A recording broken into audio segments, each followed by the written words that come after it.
If you come across a non-identified rolling object very early in the morning in the Bordeaux countryside, don't panic, it'll only be JOJOBULLE. Every morning he takes his saucer to go and get his newspaper and his croissants. Yet again, the day promises to be a busy one for JOJOBULLE. He begins by deciding to take out his old mare. This is one of the ingenious do-it-yourselfer's first creations. An old cart, some resin, plastic, an electric engine. JOJOBULLE didn't need anything else to be able to bring his charming horse car to life, and his old mare is clearly still on form.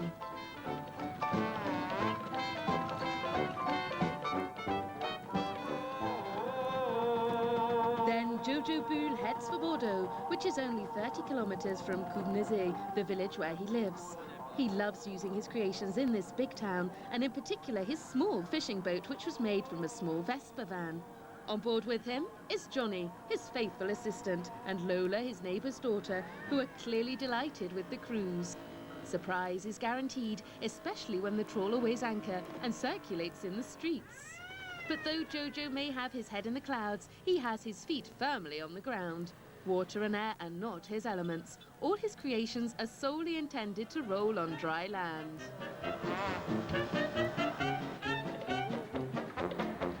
Jojo decides to end his ride in Bordeaux on his bike. A bike, you can imagine, that is not quite like the others. 4 meters long and 2.2 meters high, it's quite simply the largest in the world. Yet again, Jojo has not done things by halves. All this is partly to be noticed, but that isn't the main reason. The most important thing for me is pleasing people. I want people to have the pleasure that I do when they watch. I think a lot of people are deprived that pleasure, so I give it to them.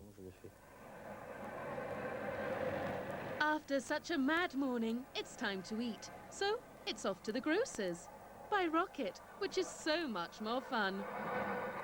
A guaranteed success with the village children. In order to build this rocket, Jojo as usual wangled. He's the prince of salvaging before being the king of DIY. Behind the rocket front hides a fighter plane's kerosene reservoir and 3 large lamps for the reactors, and it's all propelled by a forklift truck motor. It just needed thinking of. The afternoon is dedicated to DIY in the workshop. Jojo is joined by Johnny, his assistant, and 2 neighbours, Thierry and Patrice. They're all faithful friends who come to give Jojo a free hand, not only out of friendship, but also out of their love of dreaming. It reminds me a bit of when I was a kid, you know. I've always done a bit of DIY here and there, and all these inventions and these things that are a bit bizarre, a bit loony, well, it's always fascinated me. Helping Jojo's, it's a great kick, no kidding. It's really given me a new point of view. It's given me a new lease of life.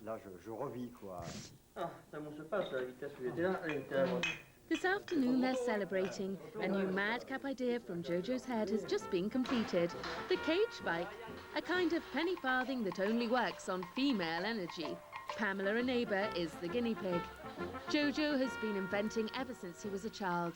Today, at 39 years of age, he has managed to turn his art into his job, for he exhibits and sells his creations, much to the joy of his parents. Oh, yeah, I'm proud, that's for sure. Because to imagine all these machines and build them with his own hands, he's got to be clever.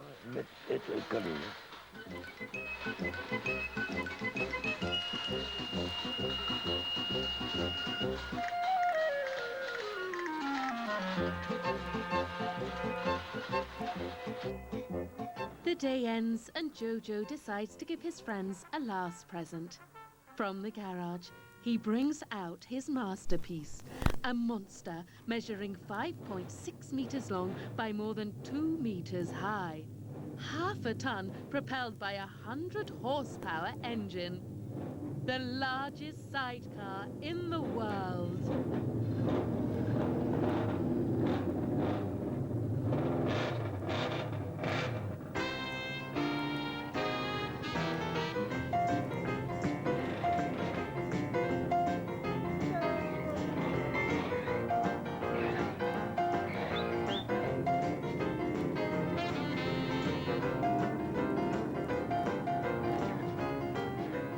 Quite frankly, on this machine, Jojo's band cut a fine figure.